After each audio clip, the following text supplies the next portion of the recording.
നമസ്കാരം. രണ്ട് PV-മാർ തമ്മിലുള്ള അസ്വാരസ്യം മറനീക്കി പുറത്തു വരികയാണ്. മനസ്സിലായില്ലേ? കരിമണൽ കർത്തയുടെ ഡയറിയിലെ PV-യും PV അൻവർ MLA-യും. അപ്പോഴും ഒരു സന്ദേഹമുണ്ടല്ലേ? അതായത് മുഖ്യമന്ത്രി പിണറായി വിജയൻ എന്ന് മാറ്റിയും വായിക്കാം. എന്തായാലും അവരവരുടെ ഉചിതം പോലെ അതങ്ങ് എടുക്കുക. പോയ കാലഘട്ടത്തിൽ നമ്മൾ മറന്നു പോയൊരു ഏടുണ്ട്. സജീവമായി ചർച്ചകളിലൊക്കെ നിറഞ്ഞു നിന്നിരുന്ന ഒരു സഖ്യം. അതിനെ മറക്കാൻ തക്ക ചില സംഭവങ്ങളൊക്കെ നമ്മുടെ നാട്ടിലുണ്ടായിരുന്നത് കൊണ്ട് അത് മറന്നു എന്ന് വയ്ക്കാം. എന്തായാലും ആ സഖ്യം കോലീബി എന്ന പ്രൊപ്പഗാൻഡയാണ്. അന്ന് വടകരയിലെ അഡ്വക്കേറ്റ് M രത്നസിംഗിൽ തുടങ്ങിയ ആ കോലീബി വാർത്തകൾ ഏറെ കോളിളക്കം സൃഷ്ടിച്ചിട്ടുണ്ടെന്ന് എല്ലാവർക്കും അറിയാം. ഇതെല്ലാം കൊണ്ട് തിരഞ്ഞെടുപ്പുകളിൽ CPM UDF-നെ വലിച്ചു കീറിക്കൊണ്ടിരിക്കുകയും ചെയ്തിരുന്നു. ഇന്നിപ്പോൾ ഒരു കള്ളക്കാഫറും പൂരം കലക്കലും ADGP സന്ധികളുമൊക്കെ CPM-ന്റെ ശവപ്പെട്ടിയിലെ അവസാനത്തെ ആണികൾ അടിച്ചുകൊണ്ടിരിക്കുകയാണ്. ഈ CPM അവരുടെ ചരിത്രത്തിൽ എന്തൊക്കെയോ എതിർത്തിട്ടുണ്ടോ, എന്തിനെയൊക്കെ വിമർശിച്ചിട്ടുണ്ടോ, എങ്ങനെയൊക്കെയോ കളിയാക്കിയിട്ടുണ്ടോ, ആരെയൊക്കെ തളർത്തിയിട്ടുണ്ടോ, ഏതൊക്കെയോ ആരോപണങ്ങൾ എഴുന്നള്ളിച്ചിട്ടുണ്ടോ, എല്ലാം അവരവരുടെ തിരുവായിലേക്ക് തന്നെ ആഴത്തിൽ കുത്തിക്കയറുന്ന കാഴ്ചകളാണ് ഇപ്പോഴുള്ള ഓരോരോ നാളുകളിലും മലയാളി ഇപ്പോൾ കണ്ടുകൊണ്ടിരിക്കുന്നത്. 1996, 2001 സഖാവ് EK നായനാർ സർക്കാർ കാലത്ത് P ശശിയാണ് ഭരണം കൈയാളിയിരുന്നത് എന്നാണല്ലോ പറയുന്നത്. ആ സർക്കാരിലെ ഒട്ടുമിക്ക മന്ത്രിമാരും അഴിമതിയിൽ കുളിച്ചപ്പോൾ പിന്നീട് വന്ന AK ആന്റണി എല്ലാവർക്കും അങ്ങ് മാപ്പ് കൊടുത്തുകൊണ്ട് പുണ്യാളനായി. P ശശി കാണിച്ചു കൂട്ടിയ അഴിമതികൾ കേരളം ഒട്ടേറെ ചർച്ച ചെയ്ത വിഷയങ്ങളായിരുന്നു. ലോകത്തിലെ തന്നെ ഏറ്റവും വലിയ ഉത്സവമായ തൃശ്ശൂർ പൂരം ചരിത്രത്തിലാദ്യമായി മനുഷ്യൻ അവൻ്റെ വെറും കുനിഷ്ടും കുന്നായ്മയും ഉള്ള ബുദ്ധി കൊണ്ട് പ്രയോഗിച്ചുകൊണ്ട് നിർത്തിവെപ്പിക്കുന്ന അവസ്ഥ.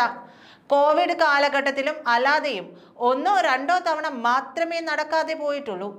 ആ പൂരം രാഷ്ട്രീയ പാർട്ടിക്കാർക്ക് വേണ്ടി ജനങ്ങളെ പറ്റിച്ചുകൊണ്ട് പോലീസുകാർ അങ്ങ് വൃത്തിക്ക് കലക്കി.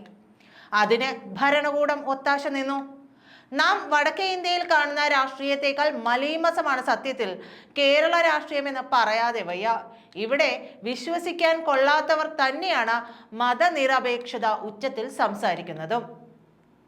സംഘപരിവാർ ആശയങ്ങൾ വടക്കേ ഇന്ത്യയേക്കാൾ വളരെ ഭംഗിയായി അവിടെ അരങ്ങേറുന്നുണ്ട് എന്ന് ഇപ്പോഴെങ്കിലും ഈ കമ്മ്യൂണിസ്റ്റുകളെ വിശ്വസിക്കുന്നവർ മനസ്സിലാക്കേണ്ടതുണ്ട്. കഴിഞ്ഞ 10ഓളം വർഷങ്ങളായി ഇവിടെ കമ്മ്യൂണിസ്റ്റ് സംഘപരിവാർ അജണ്ടകൾ രൂപം പ്രാപിച്ചു വരുന്നുണ്ട്.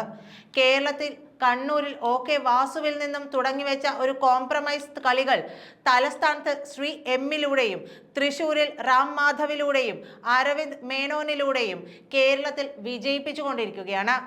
അതിൻ്റെ ആകെത്തുകയാണ് തൃശ്ശൂർ പാർലമെന്റ് മണ്ഡലമെന്ന് മനസ്സിലാക്കിയാൽ നന്ന്. അന്നും എന്നും ഇവർ ഓരോരോ പോലീസ് ഗ്രൂപ്പുകളെ ഇതിനായി വിനിയോഗിച്ചിരുന്നു എന്നതാണ് വസ്തുത. TP സെൻകുമാർ പോലെയും ലോക്നാഥ് ബെഹ്റ പോലെയും ഇന്നിപ്പോൾ അജിത് കുമാർ പോലെയും പോലീസുകാരെ വരെ തന്മയത്വത്തോടെ സ്വാധീനിച്ചുകൊണ്ട് ഭരണക്കാരും സംഘപരിവാറുകളും തമ്മിലുള്ള പാലം പണിതങ്ങ് തുടങ്ങിയിട്ടുണ്ട്. അവരാണ് സർക്കാരിൻ്റെ നേരെ ചൂണ്ടിയ പലതരം ലാവ്ലിൻ ത്രോകളും സ്വർണ്ണ ഡോളർ കടത്തുകളും കണ്ണടച്ചു കൊടുത്തുകൊണ്ട് സർക്കാരിനെയും മുഖ്യമന്ത്രിയെയും തങ്ങളുടെ പാളയത്തിലേക്ക് അടുപ്പിച്ചത് എന്ന് കരുതണം. ഇങ്ങനെയുള്ള വാർത്തകൾ കമ്മ്യൂണിസ്റ്റ് പാർട്ടികൾക്ക് വളരെ മോശമായി പ്രചരിക്കുമ്പോൾ 1 or 2 വാർത്താ ചാനലുകളിലെ ഒന്നാം തരം കമ്മ്യൂണിസ്റ്റുകൾ എതിർ പാർട്ടിയിലെ MP-മാരെ സംഘപരിവാരിൽ കൊണ്ട് കെട്ടുവാൻ കിണിഞ്ഞു പരിശ്രമിച്ചിട്ടും മറ്റുള്ള വാർത്താ ചാനലുകളും സോഷ്യൽ മീഡിയകളും ഏറ്റെടുക്കാത്തതും കേരളത്തിൻ്റെ നല്ലൊരു വീക്ഷണം തന്നെയാണ്. എന്തൊക്കെ വാർത്തകൾ എതിരായി വരുമ്പോഴും അവർ എന്നും എതിരാളികളെ RSS ട്രൗസർ അണിയിക്കുവാൻ കിണിഞ്ഞ് ശ്രമിക്കാറുണ്ട്. ചെന്നിത്തലയെയും K സുധാകരനെയും ഇപ്പോൾ തിരുവഞ്ചൂരിനെയും ശശി തരൂരിനെയും ഒക്കെ ഇവർ ആക്രമിച്ചിട്ടുമുണ്ട്. തിരിച്ചു ജയരാജന്മാരെയും ഗോവിന്ദന്മാരെയും പ്രകാശ് കാരാട്ടുമാരെയും അതേ നാണയത്തിൽ തിരിച്ചടിച്ചാൽ തീരാവുന്നതേ ഉള്ളൂ ഈ നാറിയ കളികളെന്ന് മനസ്സിലാക്കണം. എന്തൊക്കെയായാലും കേരളത്തിൽ ലേശം ഭാഗ്യവും നന്മയും ജനങ്ങൾക്കുണ്ടോ എന്ന് വേണം പറയാൻ. അല്ലെങ്കിൽ ആ മാഷാ അള്ളയും കാഫിറും പൂരം കലക്കലും ഇത്തരം അജണ്ടകളും ഒക്കെ എന്നേ ഒരു വർഗീയ കലാപമായി മാറിയേനെ. അതല്ലാതെ ഈ ദൈവത്തിന്റെ നാട് കാക്കുന്നതിന് സാക്ഷാൽ ആ സൂപ്പർ പവറിനോട് ഒരു നന്ദി പറയേണ്ടിയിരിക്കുന്നു. നന്ദി.